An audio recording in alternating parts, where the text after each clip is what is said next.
J'adore quand il rêve. Vous croyez qu'il rêve? Oui. Il fait des doigts, il fait des petits bruits. On dirait un petit chat.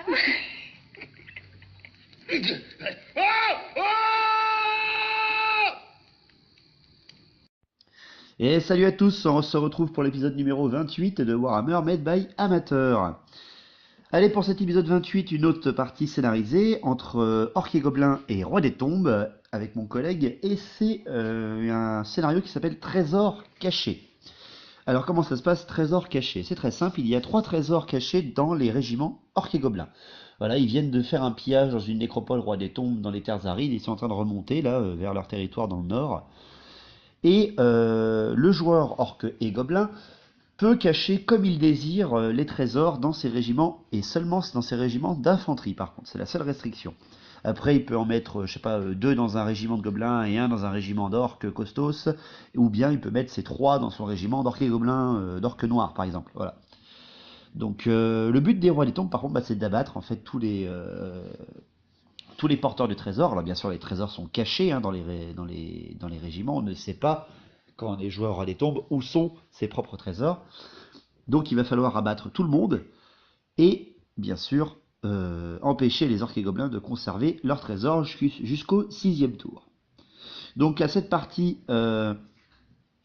j'ai pas pu m'en empêcher, j'ai pris mes orques et gobelins bien entendu, et mon collègue a pris les rois des tombes de Julien car Julien n'a pas pu venir cette semaine. Donc voilà un petit peu pour le scénario. Les listes d'armées. Allez, on va commencer par les orques et gobelins. Alors c'est une bataille à 2500 points, voilà, parce que. Donc là aussi j'ai sorti encore des orques, une base orque sauvage. Alors j'ai pris un chef de guerre orque sauvage avec plus 3 attaques et la couronne du commandement. Voilà, parce que ça fait, en fait, avec sa frénésie, ça fait un monstre à 8 attaques, force 6 au premier round, et tenace. Donc c'est parfait. En magie, j'ai pris un grand chaman gobelin, voilà, parce que ces gobelins font toujours rire, donc un niveau 4 avec son parchemin. En héros, j'ai pris un chaman orque sauvage avec tête réduite de la chance et un niveau 2. Voilà, pour avoir un peu de la petite wag et un peu de la grande wag. J'ai pris un chef orque GB, voilà, pour donner un petit peu de grande bannière dans mon jeu. Pour mes unités de base, j'ai pris 5 gobelins sur araignée avec arc court pour avoir un peu d'avant-garde. J'ai pris 20 gobelins de la nuit avec des arcs et 3 fanatiques. J'ai pris, pour faire le chausson du chaman, j'ai pris 24 orques avec lance, bouclier, état-major complet et attaque enflammée pour faire le chausson du chef GB. J'ai pris mes 38 orques sauvages costos avec état-major complet, 2 qui coupent et un gros qui trou. Voilà, pour faire le chausson du chaman et du chef de guerre. Le chaman a la tête réduite de la chance, donc tout ça, c'est un vulnérable 5+, tant que le chaman est en vie. C'est cool. Unité spéciale, j'ai mis 10 orques sauvages sur sanglier, parce que c'est thématique orques sauvages aujourd'hui. Donc avec état-major complet, lance et bouclier. J'ai pris 5 orques sur sanglier, voilà, pour aller menacer l'arche que mon collègue va certainement prendre, pour aller voilà, encercler un petit peu de 3 unités, et empêcher la mécanique Roi des Tombes de tourner rond. Et enfin, encore une unité spéciale, 6 trolls, voilà. Et j'ai pris une araque d'Arok, bien entendu, contre des figurines avec endurance de 8. C'est le rêve. Donc voilà pour ma liste orque et gobelin. Mon collègue, le collègue, il a pris les rois des tombes à 2500 points. Alors, il a pris le roi des tombes de Julien avec CC10 plus une attaque. Il a pris armure de 5 plus, invulnérable 4 plus et une invulnérable de plus contre le feu. Il a pris son grand prêtre Lich niveau 4, invulnérable 4 plus et le PAM. En héros, le prince des tombes plus 2 en force avec Aube du Dragon. Voilà. Il a pris le prince des tombes, donc ça fait deux gros persos là durs à battre. Et un héros des tombes GB avec son bouclier enchanté. Donc pas trop mal. En unité de base, 13 archers avec un musicien, 28 guerriers squelettes, état-major complet bouclier, 33 guerriers squelettes avec état-major complet lance et bouclier, et 2 fois 3 chars squelettes avec état-major complet. Beaucoup de bases, il a vu que beaucoup de bases aidaient beaucoup dans les parties comme ça, hein. Surtout que là il faut qu'ils soient plus nombreux que moi vu qu'il doit abattre mes infanteries. Unité spéciale, il n'a pris que 3 chevaliers de nécropole, il n'en a pas pris 6, il les a enfouis par contre. On est à 2500 points, hein, on peut pas tout mettre. Il a pris son sphinx de guerre avec le souffle, et il a pris l'arche Zabdadé et le nécrosphinx, bien entendu. Donc voilà pour les listes d'armées. Donc ensuite, eh bien, le déploiement pour terminer. Alors c'est une table classique, hein, pas de décors spéciaux. Donc le déploiement, eh bien, un petit peu thématique. Voilà, les orques étaient proches de leur antre forestière. Donc ils sortent des bois, tandis que les orques, les rois des tombes, eux, arrivent des terres du sud. Donc tout simplement, bah, le déploiement, hein, commençons avec les orques et gobelins encore une fois. Un déploiement assez classique avec l'énorme nœud d'orques sauvages au centre, hein, voilà, je l'ai flanqué des trolls et de la Ragnarok parce que le commandement, faut pas qu'il soit trop loin. J'ai également installé la Ragnarok, les orques costos pas très loin. Non, justement, c'est pas les orques costos. Alors je reprends. Les orques sauvages au centre, la Ragnarok, les trolls, les orques avec la bannière. J'ai également mis quasiment bah, à chaque côté des cavaleries légères, hein. Enfin pas des cavaleries légères, des cavaleries lourdes. J'ai mis mes gobelins sur araignée sur mon flanc gauche pour pouvoir avancer un petit peu. Et derrière mes cavaliers de gauche, j'ai mis mes gobelins archers pour avoir un peu de fanatique un petit peu sur ce côté-là parce que voilà, c'était pas trop mal. Il avait mis des trucs intéressants en face, donc ça m'a allé. En face, eh bien voilà, hein, les deux blocs d'infanterie au centre, les monstres pour les flanquer, les chars sur chaque côté. Ça m'a fait chier parce que j'ai mis de la cavalerie en face à chaque fois, donc c'est compliqué à gérer. Et l'arche des hommes d'année derrière le petit terrain difficile là pour que je sois gêné, donc pas trop mal. Donc voilà pour le déploiement. J'étais le seul à avoir de l'avant-garde, mais ce sont les rois des tombes qui ont commencé. Donc voilà, moyennement, hein. Donc j'ai avancé légèrement mes araignées pour éviter qu'elles se prennent une charge tout de suite, surtout, parce que c'est lui qui commencera. Et pour finir à la magie, donc, eh bien la magie, les rois des tombes, le grand prêtre Lich a eu le sort primaire des rois des tombes, il a eu le coup fatal amélioré, ou le coup fatal sur une unité, il a eu le moins 1 en force et en endurance, super chiant, et il a eu l'invulnérable 5+. Pas mal, bah, un assez bon jet. Et de mon côté, alors, mon chaman gobelin, alors lui, il a eu les attaques empoisonnées sur un régiment, hyper utile. Alors là, j'étais hyper content. C'est pour ça d'ailleurs hein, que j'ai pris un chaman gobelin et pas un chaman orc niveau 4. Il a eu également l'urticaire. Bon, alors ça, par contre, on peut s'en foutre. Il a eu le nuage de nuit et il a eu le gore qui s'en charge, ce qui fait que tous les jets qui donnent 6 chez l'adversaire doivent être relancés. Voilà, donc pas trop décevant, mais voilà, j'aurais bien voulu une petite malédiction de la lune funeste, voilà, hein, ou un petit feu d'artifice, mais bon, on va pas pousser quand même. Et enfin, du côté de la Grande Ouague, eh ben, mon chaman orque sauvage a eu les points de Gork pour que le booster au combat, et il a eu du nerf. Et ça, par contre, ça fait beaucoup de bien. Donc voilà un petit peu voilà, pour la bataille. Où sont mes trésors? Alors je me suis longtemps demandé si je vous le disais ou pas dès le début de la vidéo. Donc oui, je vais vous le dire. Donc au lieu de faire un trésor dans les orques, un trésor dans les gobelins, un trésor dans les orques sauvages, voilà, j'ai un petit peu fait un tout petit peu, hein. J'ai un peu changé mon habitude. J'ai mis 2 trésors dans les orques sauvages et un seul chez les gobelins. Et pas dans mes orques lances. Parce que mon collègue, voilà, il le sait, hein, j'aime beaucoup ces orques lanciers. J'adore les orques sauvages et j'aime aussi un petit peu les gobelins, donc il va devoir hésiter un petit peu, répartir ses troupes pour essayer de trouver où sont mes trésors. Donc voilà pour la partie, voilà pour les déploiements, la magie, les listes d'armées et le scénario. Donc on y va, c'est le début des Rois des Tombes pour l'épisode 28. Allez, on y va. Alors début des Rois des Tombes, tour 1. Allez, mouvement, bien sûr, pas de déclaration de charge.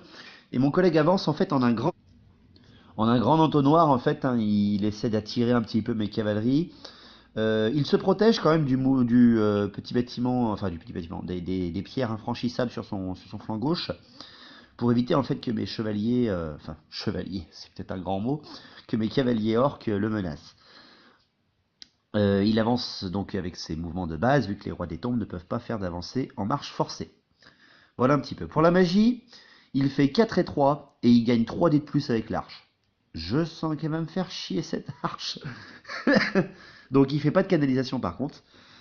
Alors c'est parti pour sa magie. Il tente une invulnérable 5+, sur le Sphinx. Elle passe, je la dissipe pas. Il lance 4 dés avec de sa réserve pour son arche sur mes araignées. Là par contre j'essaie de le dissiper, mais ça passe pas, donc il arrive, enfin j'arrive pas à le dissiper. Donc il arrive à faire un blast de son arche sur mes araignées, et il en bute seulement deux. Ouais, j'ai du pot, je loupe un peu mon test Enfin, je loupe pas trop mon test de commandement. À 3D, hein, avec un commandement de 6. Enfin bref. Ensuite il tente le -1 en force à l'endurance sur les araignées à 2D. J'ai plus de dés de dissipation. Et il y arrive. Ah putain, donc je mets, en fait les araignées, voilà, elles commencent déjà à être ridicules. Donc voilà pour sa magie. Au tir, les archers tirent sur les orques, hein, qui sont à l'autre bout là-bas, ils en tuent un. Bon bah oui, hein, on est à 24 pas, il a avancé un petit peu, voilà. Hein. 13 tirs, un seul qui meurt, bon bah c'est pas mal. Et enfin, les corps à corps, bah, vu qu'il n'y en a pas, on passe directement à mon tour. Alors, tour 1 des orques et gobelins, animosité. Animosité, j'en ai pas, donc c'est parfait. Je ne charge pas bien sûr et j'avance un petit peu tout ça. Je fais avancer mes araignées au maximum de leur portée et hop, elles passent entre les lignes de vue, elles n'ont plus que l'arche devant elles. Donc déjà ça lui met sa pression. Mes orques montés sauvages contournent le nécrosphinx. Voilà, parce qu'il l'a avancé derrière ses chars, enfin à côté de ses chars. Il l'a juste avancé un petit peu trop, donc j'utilise tout mon mouvement pour contourner en fait ce point de vue. Parce qu'avec ses coups fatals, lui, il va être monstrueux. Donc tout simplement, voilà, je contourne et j'amène un énorme bloc de cavalerie lourde sur son côté. Pour ce qui est du reste, ben, j'avance mes troupes, mais légèrement, hein, pour pas me prendre de charge ou quoi que ce soit. Mes cavaliers orques contournent un petit peu. J'avais peur de les avoir un petit peu trop avancés, mais c'est pas grave. L'arac aussi, voilà, tout avance. À la magie, je fais 5 et 1. Et il fait une canalisation au roi des tombes. Bon voilà, c'est chiant, ça commence mal. Donc je tente une attaque empoisonnée sur mes orques, mais elle est loupée. Donc déjà, ben, mon chaman gobelin sert plus à rien. Et ensuite, je tente un dunaire et je suis dissipé vu qu'il lui reste tous ses dés et moi il m'en restait plus que 3. Donc voilà, merci, inutile. Les tirs, je n'ai rien apporté et les corps à corps, j'ai rien. Donc les orques sauvages sont un petit peu surpris de l'arrivée des rois des tombes là et vont devoir se rattraper parce que sinon je vais me prendre une tollée. Donc voilà pour le tour 1. Allez, tour 2 des rois des tombes, on y va. Mon collègue lance ses premières charges parce que il tente le coup, il a beaucoup de rapide et de volant, donc c'est parti. Ses chars de son flanc droit chargent mes orques montés. Bon bah là je savais que je les avais trop avancés, ça arrive. Ensuite ses chars, c'est de l'autre côté, chargent mes orques sauvages. Eh c'est pas con n'empêche, parce que des chars dans de l'infanterie invulnérable 5+, c'est pas con, hein. Il va pouvoir faire très très mal. Et je vois que son nécrosphinx est à côté, donc à mon avis, je comprends très bien ce qu'il va faire. Et en fait, pas du tout, il me surprend. Et il envoie le nécrosphinx sur l'Arachnarok. Ah, le duel de monstres! Alors le nécro est parfait pour abattre les monstres, par contre l'Arachnarok aussi, hein. Donc là mon collègue, voilà, je l'attends de pied ferme, je suis content qu'il charge mon Arak et qu'il ne charge pas mes orques sauvages. Donc c'est nickel. Par contre, quand il charge avec ses chars sur mes orques montés, c'est un petit peu pour ça aussi que je les avais avancés, mes orques, ben, il y a des fanatiques derrière. Et oui, parce qu'il arrive à 8 pas. Donc eh ben, je libère mes fanatiques sur le chemin des chars, bien entendu. Il y en a 2 qui sont sur le chemin des chars et un seul qui est trop court. Donc les chars traversent 2 fanatiques, 4 D6 touche force 5 dans la tronche, et il ne reste finalement que pour le corps à corps un seul char. Wouh, merci les fanas, c'est cool, merci les gars. Ça c'est bien. Donc je suis content, ça rattrape bien. Ensuite, pour les mouvements classiques de mon collègue, eh ben, il arrive et il place son marqueur pour les enfouir sous les sables. Il les met justement après la tollée qui vient de se prendre dans ses chars, derrière ses chars et à côté de ses guerriers squelettes, ses chevaliers de nécropole, et il fait un hit parfait. Donc ils arrivent nickel dans la ligne qu'il désire. Voilà un petit peu. Pour l'avancée de ses troupes, eh ben, elle continue un petit peu. Il reforme quand même ses archers légèrement. Voilà pour ce qui se passe dans les mouvements du tour 2. À la magie, eh ben, il fait 6 et 2, et il gagne encore 3 dés à l'arche. Allez, pas de canalisation donc à côté. Donc il tente le -1 en force et en endurance sur les orques, je le dissipe. Et il prend 6 dés et il tente de lancer l'arche, hein, sur les araignées. Il ne fait pas de pouvoir irrésistible. Moi, il me reste quelques dés, je les balance tous. Mais non, j'arrive pas à le dissiper. Et il m'arrache mes 3 dernières araignées avec leur test de commandement à 3D. C'est assez logique. Donc voilà pour une magie. Les tirs. Les archers tirent encore sur les orques lanciers et en tuent encore un. Voilà, ils écrèment légèrement, voilà, ils enlèvent petit à petit. Comme dirait Julien, ils sont pas sur la colline. Pour les tirs terminés, pour les corps à corps. Allez, c'est parti pour les corps à corps. Alors, les chars contre les orques montés. Même tout seul, hein, le mec, il arrive à arracher 3 orques et il ne perd que 2 PV en retour. Voilà, j'ai 3 mecs devant, parce que les touches d'impact, bah, c'est avant l'initiative, et après les orques et les morts vivants frappent en même temps. Donc bah 3 orques montés arrachés et 2 PV au char qui partent. Donc bah ça tient, hein. Les orques, bon, ils ont une bannière encore, donc ça tient tranquillement. Les chars contre les orques sauvages. Alors, les chars contre les orques sauvages, les mecs ils sont 3 là par contre, hein.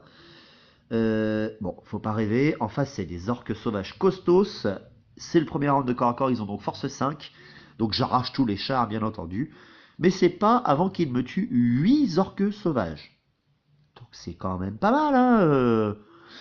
C'est kiff kiff, quoi. Bon, c'est sûr que faire arracher ces chars tout de suite, ils s'y attendaient peut-être pas trop. Ils voient un petit peu le boucher que j'ai mis dans les orques sauvages, c'est-à-dire mon seigneur de guerre, hein, avec ses 8 attaques force 6 dès le premier round, qui frappe avant tout le monde, vu qu'il a une initiative de 4 lui, monstrueux, monstrueux. Donc vu que j'ai arraché ses chars, je reforme légèrement mes orques sauvages. Et enfin, les monstres, le duel de monstres, le Necrosphinx qui affronte l'Arachnarok. Alors, l'Arachnarok a une meilleure initiative, bien entendu, hein, vu que le Necrosphinx est un amalgame mort-vivant, il a initiative de 1. Donc j'ai 8 attaques empoisonnées et 8 attaques force 3, hein, des gobelins qui sont dessus. Et bien avec tout ça, j'arrache 4 PV au Necrosphinx. Alors les gobelins font rien, mais c'est 4 attaques empoisonnées de l'Arachnarok qui passent. Magnifique. Et lui derrière m'arrache par contre 3 PV à l'Arachnarok.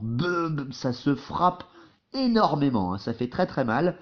Mais bon, le Necrosphinx ayant chargé et étant un amalgame, lui, il ne perd pas son dernier PV à l'instabilité, donc c'est parfait. Ça tient pour le tour 2 des Rois des Tombes. Le tour 2 des Orques et Gobelins. Animosité 0. C'est cool, j'aime bien quand c'est comme ça.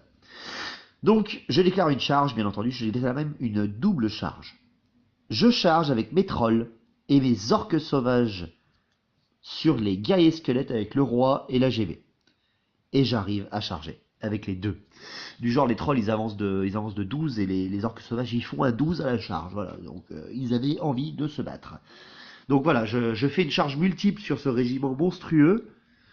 Parce qu'il faut pas y aller tout seul là-bas dedans, hein. J'aurais envoyé que mes orques sauvages, j'aurais été accueilli avec force et résistance. Non, non, j'envoie aussi les trolls parce que voilà, c'est de la force de 5, c'est du piétinement, c'est de la régène. Ça peut être très utile. Donc voilà un petit peu pour mes charges. J'avance également mes orques sauvages montés au maximum, hein. Ils font une avancée quand même légère parce qu'ils contournent un petit peu, ils sont un peu bloqués par c'est infranchissable en plein milieu, là c'est assez dommage. Et j'avance également légèrement avec mes orques lanciers parce que voilà, hein, tout simplement. Le fanatique, lui, avec son mouvement aléatoire, se place devant les archers gobelins et les chevaliers de nécropole. Donc pour une fois qu'ils servent à quelque chose ces gobelins, c'est parfait. Voilà, il se met en plein milieu de la charge possible future des chevaliers de nécropole, donc je suis content. À la magie, je fais double 3, pas de canalisation. Donc je tente une attaque empoisonnée sur les orques avec les lances, elle passe, et la dissipe est loupée. Tant mieux, voilà. Et après par contre j'essaie de lancer du vinaigre, mais là je manque.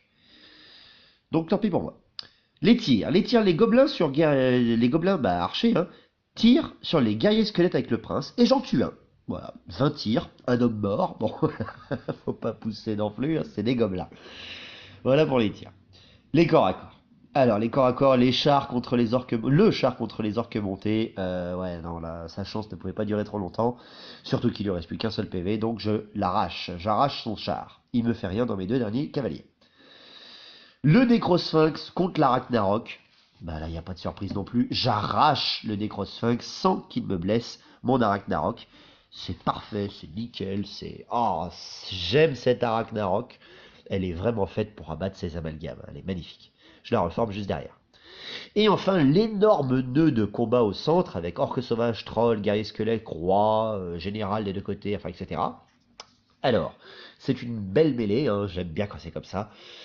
Au résultat final, j'ai 2 orques sauvages morts et j'ai un troll de mort. Et derrière, avec l'instabilité, je lui ai arraché 20 guerriers squelettes. C'est sympa. J'ai pas déclaré de duel tout de suite parce que j'allais pas lui mentir. J'avais pas envie de lui rouler dessus avec mon général tout de suite. Donc ça se reste là, 20 guerriers squelettes qui volent quand même, c'est beau, hein. Charge multiple, intéressante. Donc voilà pour le tour 2. Allez, les rois des tombes, tour 3. C'est parti pour d'autres charges. Eh ben, le sphinx qui les voit de flanc charge les trolls. Ah putain, ça par contre, je l'avoue, sans aucune nuance, je l'avais vraiment pas vu venir, hein. Voilà, c'est un point de jeu, enfin, c'est un point de vue qui change, hein, quand on tourne autour de la table. Le sphinx, moi je croyais qu'il ne voyait pas mes trolls, et en fait, si, il les voit complètement de flanc, hein. Donc, bah, bien sûr, il charge dedans, il a un souffle enflammé, hein. Eh oui, c'est sûr, ça fait mal.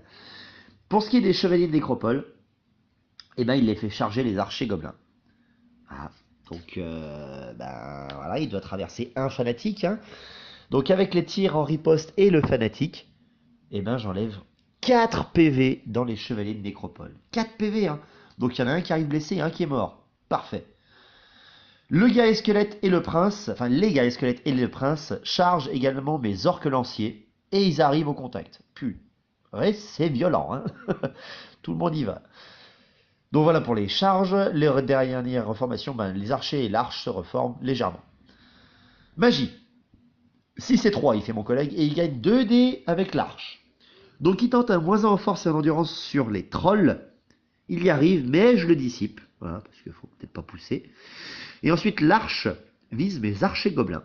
Ça passe, mais je le dissipe. Voilà, ça continue. Et après, il fait un coup fatal et un sort primaire sur... pas un sort primaire, un coup fatal et un invulnérable 5+, sur son régiment de guerriers squelettes au combat avec mes orques sauvages. Alors, je lui laisse le coup fatal, par contre, j'utilise mon PAM pour lui enlever l'invulnérable 5+. Voilà. Donc il récupère en fait finalement que 7 guerriers squelettes avec le sort primaire qu'il lance à la toute fin.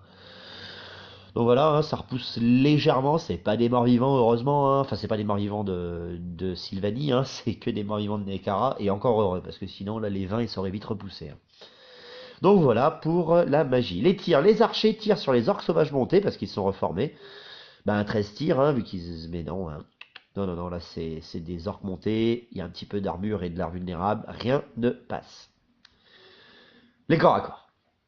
Les corps à corps, les gobelins contre les chevaliers. Alors les gobelins ont peur. Bah, ça commence très bien, c'est de la merde. Oui, parce que le général est un peu loin. J'avais un peu oublié que les gobelins n'avaient pas beaucoup de général et qu'ils ont qu'un seigneur commandement 8 à l'intérieur, donc ils loupent, hein, ils ont peur comme des gros boulets. Donc, vu qu'ils ont une meilleure initiative, ben, je sais pas comment, je sais pas comment j'ai fait, j'arrive à arracher le chevalier blessé avec des gobelins. Je sais pas du tout comment. Par contre, après, ben, il m'arrache 5 gobelins, vu qu'il en reste plus qu'un finalement chevalier à la fin. Donc voilà, hein, je perds 5 gobelins, je suis encore indomptable, mais ma grande bannière n'est pas trop loin, donc je tente mon jet de commandement parce que je perds le combat quand même à 5 contre 2. Et ben c'est simple, je fais un 11, donc j'ai ma grande bannière à côté, je lance et je fais un 12. Voilà, donc... Oh putain non. Donc les gobelins s'enfuient. Ils me font rire ces gobelins, ils sont vraiment inutiles. Donc je fais un 5 pour m'enfuir et le chevalier fait un 6, donc je suis rattrapé et exterminé. Donc mon collègue récupère un trésor en abattant mes gobelins de la nuit. Bien joué. Le prince avec ses guerriers squelettes contre mes orques avec leur grande bannière. Alors, l'AGB contre le prince, un duel est déclaré bien entendu. Le prince, vu que je frappe avant lui, j'enlève 2 PV au prince. Et heureusement que les héros et les seigneurs rois des tombes ont 1 PV de plus que les héros et les seigneurs de base des autres armées. Parce que sinon je vais arracher son prince, hein. Donc moins 2 PV au prince. Par contre, ma GB après se fait arracher la tronche. Parce que quand même le mec en face il a une force 6, hein. Il rigole pas trop. Ensuite, eh ben, je perds 2 orques et après je lui arrache 4 guerriers squelettes. Donc les guerriers squelettes après ben, perdent encore 4 à cause des rangs. Parce que j'ai plus de rangs que lui. Donc ça reste dans un statu quo classique. Les trolls avec les orques sauvages, leur général et leur chaman, plus... Bah non, qui affrontent, je veux dire, les guerriers squelettes, plus leur grande bannière, plus leur général roi des dons, plus le sphinx, de flanc. Alors là, par contre, ça fait très très mal. J'arrache 12 guerriers squelettes. 12. La GB, non, la GB Roi des Tombes est arrachée également avec toutes les attaques que je lui mets dans la tronche. Par contre, en retour, je me fais annihiler mes trolls. Ah, mon dieu. Et ben 14 PV des trolls qui sautent. Les trolls sont annihilés par le Sphinx et le général Roi des Tombes. Et donc, ben voilà, hein, je perds le combat avec mes orques sauvages, donc ils perdent leur frénésie. Mais étant tenace, avec la couronne de commandement de leur général, ils restent au combat avec un commandement de 9 sans problème. Mais waouh, le Sphinx de flanc là, je m'y attendais absolument pas à ce qu'il soit aussi brutal. Il fait un 12 en fait au souffle, hein, il fait le perfect. Et force 4 sur endurance de 4, bah voilà, hein, ça fait très très mal. Plus des attaques de garde des tombes et de Sphinx qui sont magnifiques. Voilà, très très très beau jet du Sphinx de guerre de mon collègue. Donc voilà pour le tour 3, Roi des tombes. Le tour 3, Orc et Gobelins. Animosité, eh ben c'est le moment où il fallait pas. Les orques sauvages montés ont une dispute. Ils sont bloqués. Bon, ils se frappent pas entre eux, déjà c'est pas mal, mais ils se disputent. Donc ça me saoule. Donc j'avance après mon Arachnarok du côté du chevalier et mes orques montés du côté de l'arche, bien entendu. Magie, je fais 3 et 1, donc je prends 4 dés, je tente un dunaire, et il loupe sa dissipe, mon collègue. Ça par contre c'est cool.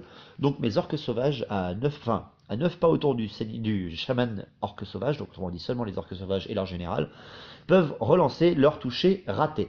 Bon, ça va compenser le fait qu'ils ont perdu leur frénésie. Tir, je peux plus rien faire, donc c'est parti pour les corps à corps. Les guerriers squelettes avec leur prince contre les orques lanciers, eh ben, les orques n'ont pas peur.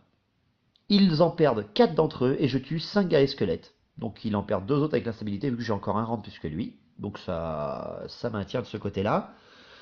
J'ai confiance dans mes orques lanciers là, hein, ils sont quand même très costauds. Par contre c'est toujours ce prince au milieu là qui me fait chier. Je perds à chaque fois 3 attaques pour essayer de le tomber et je lui fais à chaque fois rien.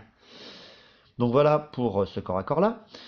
Le gros nœud de corps à corps au centre, les guerriers squelettes avec leur roi et le sphinx contre les orques sauvages avec leur chaman et leur grand général. Je décalque 3 PV sur leur général parce que je déclare un défi avec mon général. Je lui en arrache 3, mais il en a toujours un de plus, et moi il m'en arrache 2 sur mon général, mais j'en ai toujours aussi un. Donc on se mitraille la tronche et on se blesse tous les deux grandement. Mais voilà, c'était assez cool. Après le reste du combat, eh ben, je perds 4 orques et je lui arrache 3 guerriers squelettes. Donc les rois des tombes perdent de 4 hein, parce que j'ai encore beaucoup de rangs. Donc les derniers guerriers squelettes rois des tombes sont annihilés. Le roi des tombes meurt parce qu'il ne lui reste plus qu'un seul PV. Et le Sphinx perd 3 PV. Pan! Oh, ça c'est pour venger mes trolls. Par contre, vu que j'ai tué son roi des tombes, bah, ça explose. Hein. Il fait un 1d6 autour de lui. Enfin, tout ce qui est autour de lui doit lancer un dé. S'il fait 4 plus, eh ben, ça touche. Et ça explose. Ah non, même pas, non, ça c'est l'arche, pardon. Je me gourre. Non, non, l'unité responsable de la mort du général roi des tombes se reçoit des dommages. Et en fait, c'est tout loupé ou sauvegardé par mon invulnérable 5+. C'est magique et magnifique. Je ne sois rien à la mort du général adverse. Donc c'est cool. Donc voilà pour le tour 3. Il nous en reste plus que 3 pour essayer de décerner des vainqueurs. Allez, le tour 4, roi des tombes. Pas de charge. Mon collègue en fait reforme son chevalier de nécropole pour provoquer mon Arachnarok. Et également ses archers tournent le dos à mes orques sauvages montés pour voir en fait les orques, les 2 derniers orques au fond là, pour pouvoir leur tirer dessus tout simplement. À la magie, il fait 3 et 2, voilà, et il fait un dé de plus avec son arche, donc c'est pas trop mal. Il tente l'invulnérable 5+, sur le Sphinx, il réussit, et donc ben, il gagne un PV sur son Sphinx et une invulnérable 5+, c'est bien joué. Et après, l'arche vise pas les chevaliers comme je m'y attendais, enfin les orques montés, mais il vise l'Arachnarok, parce qu'il la voit tout au loin. Et putain, je m'y attendais absolument pas, et il passe son sort. Et il fait un 13 sur mon commandement de 9, parce qu'elle est à côté de son général. Donc il me retire 4 PV sur mon Arachnarok. Donc elle n'en a plus qu'un seul. Hein. Oh putain, ça fait mal ça. Pour les tirs, ben, ces archers tirent sur mes 2 derniers orques montés. Et par un miracle, à 13 contre 2, ben, il enlève les 2 derniers PV. Hein. Pile poil seulement les 2. Hein, voilà. Moi je loupe 2 sauvegardes d'armure derrière. Donc bien joué, il m'arrache mes orques montés.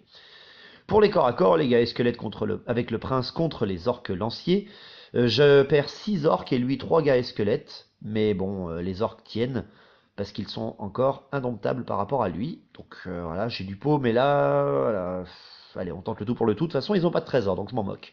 Mais mon collègue, lui, ne le sait pas. Pour le reste des corps à corps, les orques sauvages contre le sphinx de guerre. J'enlève un PV au sphinx, donc heureusement qu'il a remis un PV derrière. Par contre, derrière, bah, lui, avec ses coups fatals de ses mecs dessus, il vise mon général orc et il me fait un coup fatal. Il me décapite mon général orc. Ah putain, je suis trop déçu. Et après, avec ses piétinements furieux de son sphinx, il m'arrache 5 orcs parce qu'il fait un piétinement à 6. Voilà, la vulnérable 5+, ça ne m'a servi à rien. Donc les costos ne sont plus tenaces grâce à leur général, mais ils ont encore plus de rang, donc ils sont indomptables. Et donc ils restent au corps à corps, et heureusement, parce que là par contre c'était la fin de la partie. Tour 4 orques et gobelins, et ben, animosité, tout va bien. Donc c'est parti pour mes charges. Et ben mes chevaliers sont trop loin, vraiment ils sont trop loin, j'ai pas envie de les envoyer dans la pampa ou qu'ils loupent une charge ou quoi que ce soit. Donc je déclare pas de charge et en fait j'avance avec mes orques sauvages montés en direction des archers. Voilà, parce que bah, c'est tout quoi. J'ai pas envie de me faire choper, tout simplement. Par contre, si, ouais, je déclare une autre charge. Je décide de pas aller aider mes costos. Voilà, j'ai oublié de le dire. Je vais charger le chevalier en fait. Voilà, je vais charger le chevalier parce qu'il a dégommé mes gobelins. Il a dégommé mes gobelins. Et puis voilà, mes costos, je m'en moque un petit peu parce qu'ils sont pas, voilà, ils sont pas avec un trésor. Donc c'est pas très très grave.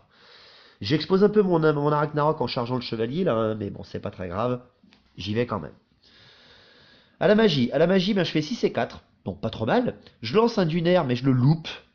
Avec 6 dés pourtant, hein, donc je le loupe. Hein. Je sais pas comment j'ai fait, donc ma magie s'arrête là. C'est, oh, je suis hyper déçu. Au tir, je peux rien faire, donc on passe au corps à corps tout de suite. Le corps à corps. Les guerriers squelettes avec leur prince contre mes orques lanciers. Et ben là, je perds 4 orques et je ne fais rien au roi des tombes. Donc le scénario horrible se passe. Mes orques, ben ils fuient, hein, ils fuient face à la terreur des rois des tombes. Mes orques font 6. Ils traversent donc le corps à corps avec la Ragnarok. Et le prince, avec ses guerriers squelettes, lui fait un 10. Donc il ne les rattrape pas parce qu'il est bloqué en fait. Et en profite pour charger de flanc mon Ragnarok. Oh putain, quoi, je suis hyper déçu. Donc le corps à corps n'étant pas passé, bah, c'est parti. Hein. J'aurais dû commencer par la Ragnarok. Je le savais, mais bon, voilà, tant pis pour moi. C'est la loi de la jungle. Donc on commence, enfin on reprend avec le corps à corps de la Ragnarok et des chevaliers avec les guerriers squelettes et le prince. Donc je dégomme le chevalier de Nécropole avec les attaques de la Ragnarok bien entendu. Mais le prince m'arrache mon Ragnarok juste après. Donc il fait encore une irrésistible vu qu'il vient de poursuivre. Hein, et il rattrape, enfin il fait pas une irrésistible, il continue son chemin et il rattrape mes derniers orques, donc c'est parfait, voilà, c'est immonde et dégueulasse, c'est arraché. Par contre le sphinx contre les orques sauvages, il me décalque 5 orques sauvages et rien ne se passe du côté du sphinx. Je ne lui fais rien du tout alors qu'il ne reste plus qu'un seul PV quoi. Bon après je suis toujours indomptable, donc je reste au corps à corps pour ce foutu tour 4. Bon je viens de perdre mon Arachnarok sur une connerie là. Mais bon, bah voilà, c'est le jeu, hein. On fait des erreurs de chaque côté. Tant pis pour moi, je suis encore très bien placé vu que j'ai encore mes 2 trésors dans mon régiment d'orques sauvages et que le sphinx a beaucoup de mal à tout m'arracher.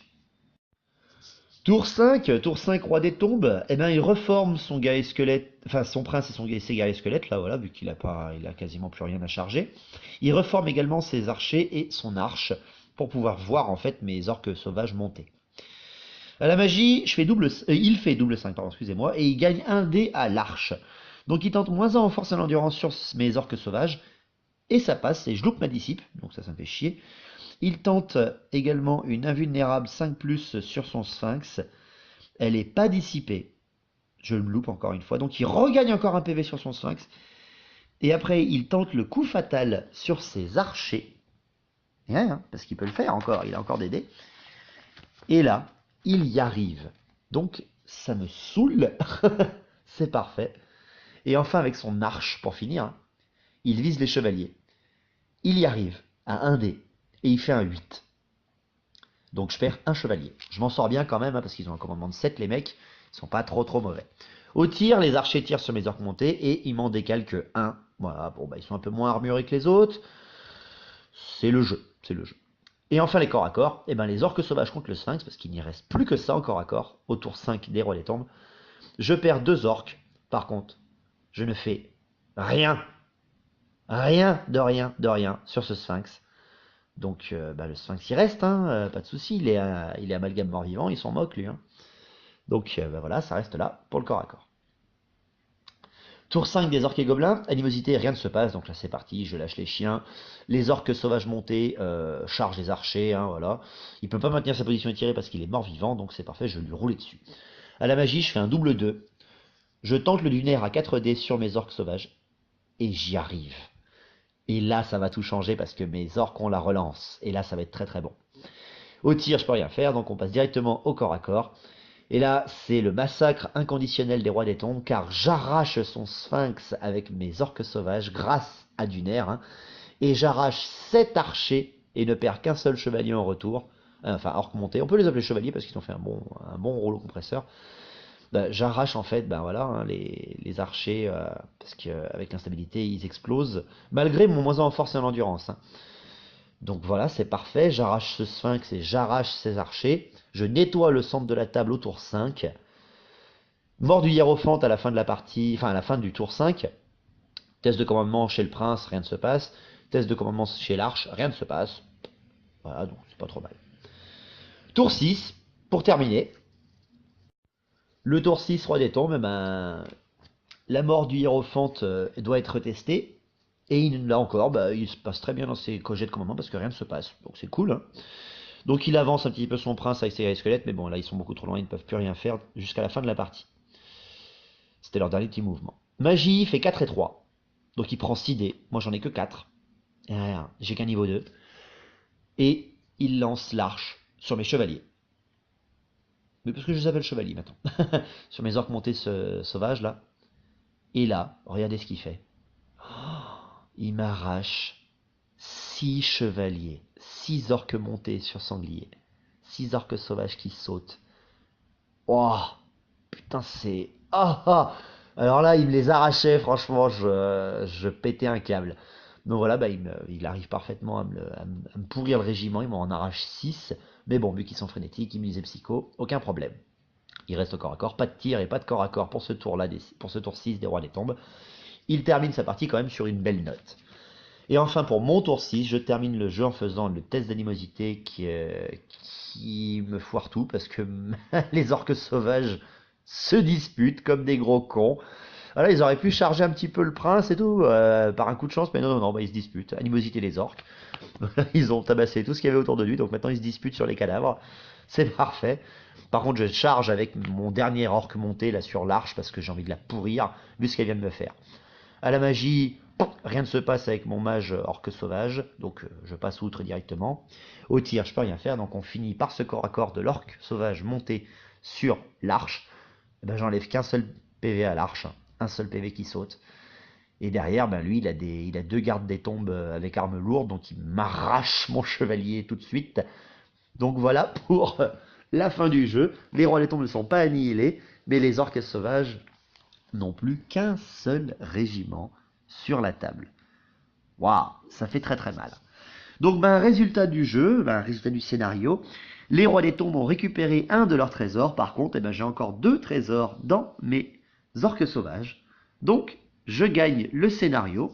Alors, pour vous donner une idée des points de victoire, hein, les points de victoire, il n'y a que 129 points de victoire de différence, parce qu'il y a 2151 points marqués du côté des orques et gobelins, et il y a 2032 points marqués par les rois des tombes. Donc c'est monstrueux, hein. Heureusement qu'il y avait le scénario pour faire éviter encore une égalité. Donc c'est cool, victoire des orques et gobelins sur le scénario. Ils ont rabattu ces foutus rois des tombes frimeurs qui essayaient de venir récupérer leur trésor. Donc voilà, j'espère que cet épisode 28 vous aura plu. Le prochain arrivera la semaine prochaine comme prévu. Ça sera certainement les nains contre les hommes lézards dans un scénario d'embuscade, je pense. Sinon, ça sera les Bretonnies contre les contes vampires en guerre sainte. On verra un petit peu ce qui se passe. Et Caracowi Peak, là, c'est sûr et certain, est prévu pour fin octobre. Donc voilà un petit peu ce que je pouvais vous dire. En espérant que ça vous a plu. Portez-vous bien. Merci de vos commentaires et du soutien. On a dépassé les 200 abonnés. Pour moi, c'est gigantesque et énorme. Donc merci à vous, merci beaucoup. On se retrouve la semaine prochaine. Longue vie à Battle, au vrai Battle. Merci à vous.